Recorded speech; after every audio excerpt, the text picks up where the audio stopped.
Hello, U.S. history students, and welcome to the first lesson for the week. This lesson is going to deal with Japanese Americans and Japanese internment during World War II, as well as touch on the role of media during the war and how the government used media and controlled media when it came to messages about our success in World War II and our desire to win World War II. So we're going to start with Japanese internment. All right. Now, this is one of those sad chapters of American history where fear and prejudice seem to rule the day and innocent people get hurt. We talked last week about the Nisei, who were these Japanese Americans that were helping out with the war effort. They had volunteered to fight, or they were drafted to fight.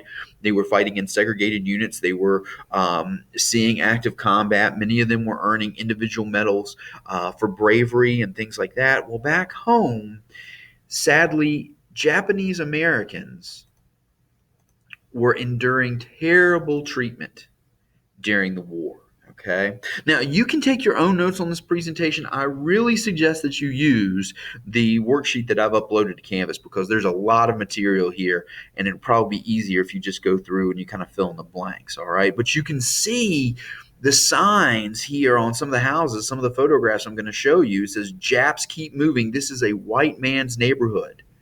Okay. So after Pearl Harbor, Japanese Americans are going to endure terrible treatment through the course of the war. Okay. After Pearl Harbor, panic-stricken Americans believed Japanese Americans living in the U.S. were disloyal to the United States.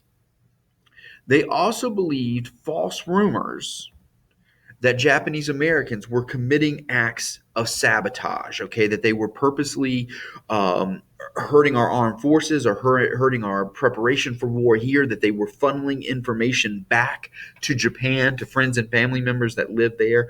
And these were all false rumors, okay? And we're going to talk about this later, but none of these are ever proven to be true, okay? There's never any evidence that any of this sabotage is going on, okay? And I've used him before, and really he creates all these great cartoons here. But in this cartoon by Dr. Seuss, it's called The Honorable Fifth Column, okay? And he buys in to this belief that these Japanese Americans stretching from California up to Oregon and into Washington, that these Japanese Americans are somehow involved with the Empire of Japan and the Empire of Japan's actions to attack us and then bring us into the war, okay? And it's just not true. All right? Now, Japanese internment actually begins in Hawaii. Makes sense. It's where Pearl Harbor is.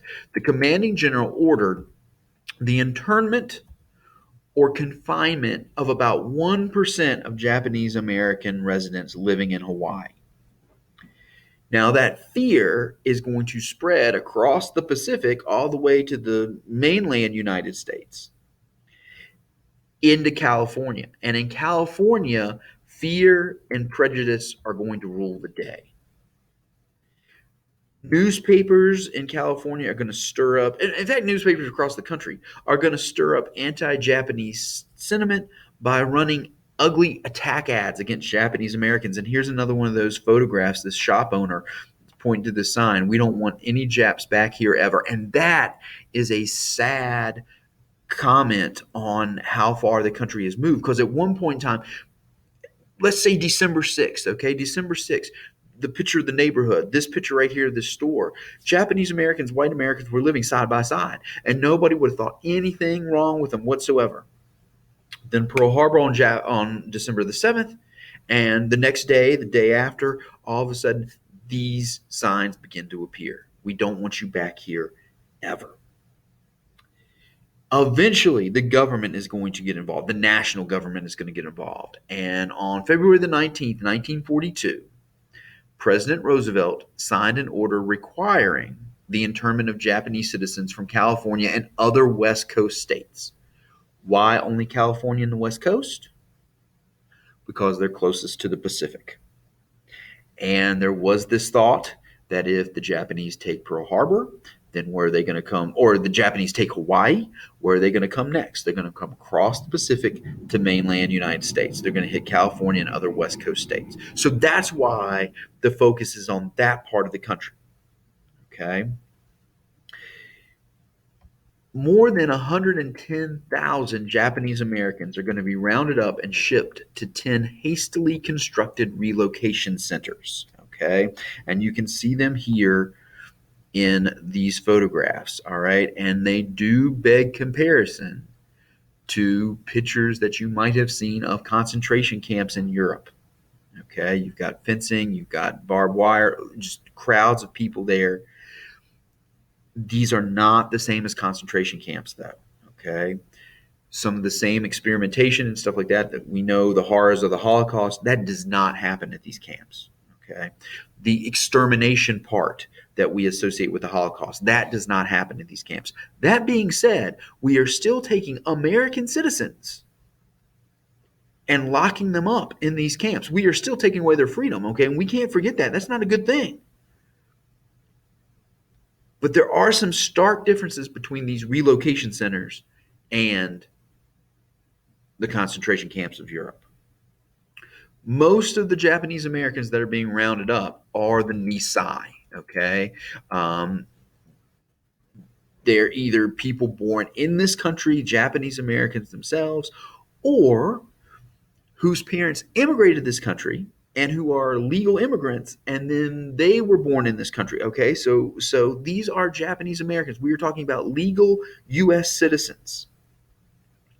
Now, like I said, there is no evidence that any Japanese Americans were involved in any sort of sabotage, okay? And you can see from this picture, these little kids saying the Pledge of Allegiance. We talked about the Nisei joining the military, okay, signing up for the draft. I mean, they are very, very patriotic. They want to turn out for this war effort too. So no charges are ever filed against Japanese Americans because no evidence is ever found. There is no evidence of subversion ever found against any Japanese American. Now, you might ask, why? How do they even go about doing this? Well, faced with expulsion, terrified families were forced to sell their homes, their businesses, and all their belongings, okay, for much less than what was their true value, okay? So here's the deal. It's fear tactic, okay? Either you go with us to these relocation centers or we're kicking you out of the country. And they don't want to get kicked out of the country. So they end up going to the relocation centers. And of course, they can't take all their stuff with them. So they have to sell their homes and their businesses and their belongings for much less than what they are worth. The government, specifically President Roosevelt, justifies its steps by saying this is necessary for national security. We are at war and we've got to protect our country. Now, it doesn't take long for people to realize, wait a minute, there's something up with this. This is not right. We are infringing upon people's rights. So Japanese Americans begin to fight back using the courts. The most famous case in 1944 is the Supreme Court case Korematsu versus the United States.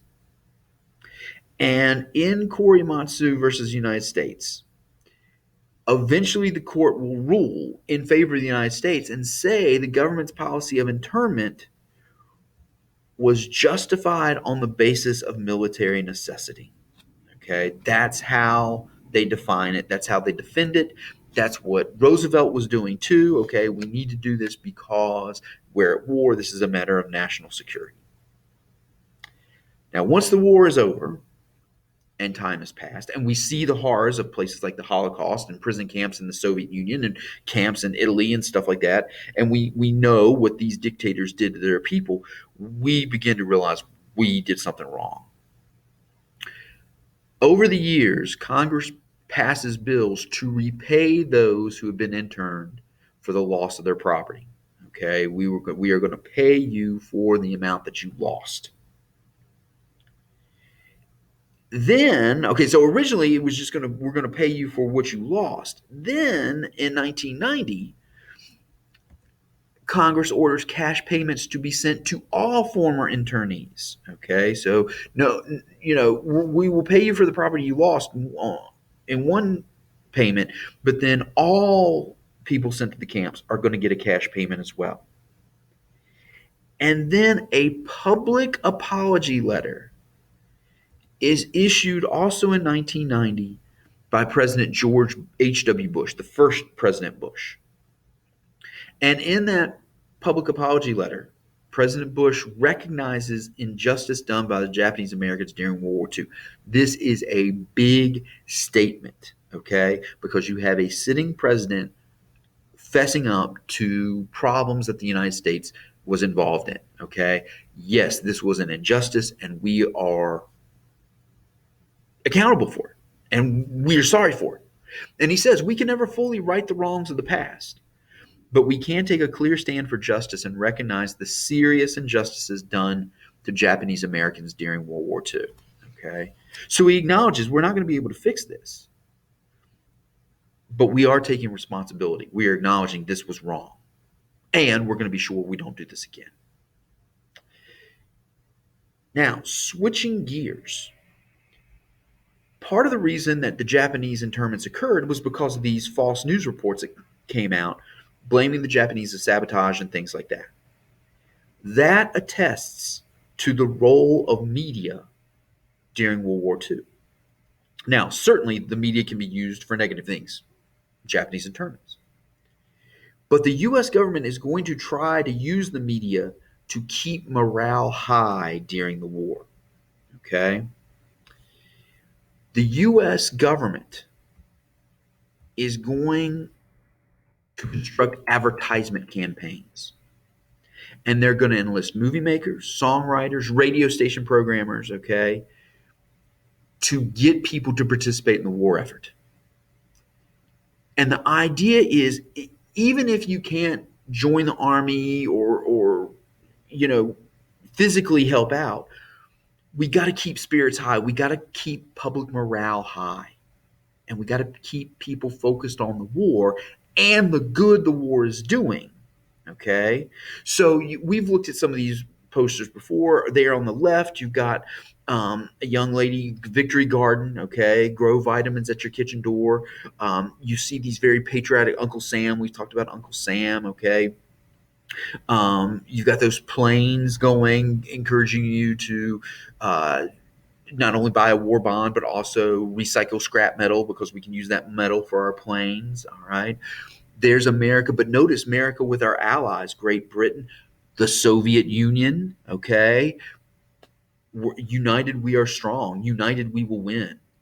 And then you've got this lovely mother and her baby being menaced by these horrible hands representing Nazism and the Empire of Japan, okay? So we want to keep public morale high through these advertisement campaigns. At the same time, while the government is using the media to further its cause, at the same time, the government is also severely censoring reporting on the war, okay? We don't want bad stuff getting back to the public, all right? So we're going to be careful with casualty reports. We're going to be careful about reports saying we might be losing ground. We're going to be very careful about reports about things that Stalin might be doing in his country that we might not like, okay, because he's one of our allies. We need his support, and we need to kind of support him to get through this thing. So the government is going to maintain strict censorship when it comes to reporting the war. In the aftermath of Pearl Harbor, Hollywood is going to churn out pictures to boost morale and patriotism. Okay. Again, the government is going to use media. It's going to use movies. It's going to use music. It's going to use cartoons. In fact, there's whole documentaries about cartoons during World War II. Warner Brothers, that's Bugs Bunny, Porky Pig, Daffy Duck. Disney, okay, Donald Duck, Mickey Mouse, all right. Hollywood is going to turn out a bunch of pictures boosting morale and patriotism and portraying the enemy in bad ways. Now, what's interesting is the enemy is going to be doing the same thing for us, okay? And I'll tell you about something like that in just a second. So, in the aftermath of Pearl Harbor, Hollywood churns out war oriented propaganda films. These are heroic movies that not only glorify America, but also glorify America's allies, including the new ally, the Soviet Union. Like I said, we want to be sure that people are on board with the Soviet Union. We don't want to be bringing up anything negative against them. They're also producing what they call boo and hiss films that stir up hatred against the Nazis and the fascist governments of Italy and Japan. Okay, one of the more famous ones is a Charlie Chaplin short called the Little Dictator. Okay, where he's poking fun at Hitler. Okay, and the idea was as you watch the film, you really grow to dislike these fascists and these Nazis, and you physically boo and hiss at the film while you're in the theater. Now, like I said, the enemies are going to be doing the same thing to us. Um, there was a famous comedy duo, Abbott and Costello. And Abbott and Costello had a series of propaganda films encouraging people to sign up for the draft and encouraging people to join the war effort. And they're comedy, so they get involved in slapstick comedy. They're falling down a lot and stuff like that. But in the end, it always turns out well for them, okay? Well, Hitler got the Nazis got a hold of some of these films. Well, they pieced it together so that only the slapstick stuff is what the Nazis saw, what the Germans saw. And basically, when they showed these films, they were saying, "Hey, this is what the American military is like. All right, we're not scared of them when we get into combat. When they get over here and they start fighting us and stuff like that, there's nothing to worry about." Okay, so the enemy is doing the same thing we're doing with their own propaganda and with our propaganda too. Okay. In the end, movies energize people to join the war effort. Okay. Movies energize people to join the war effort and support the war.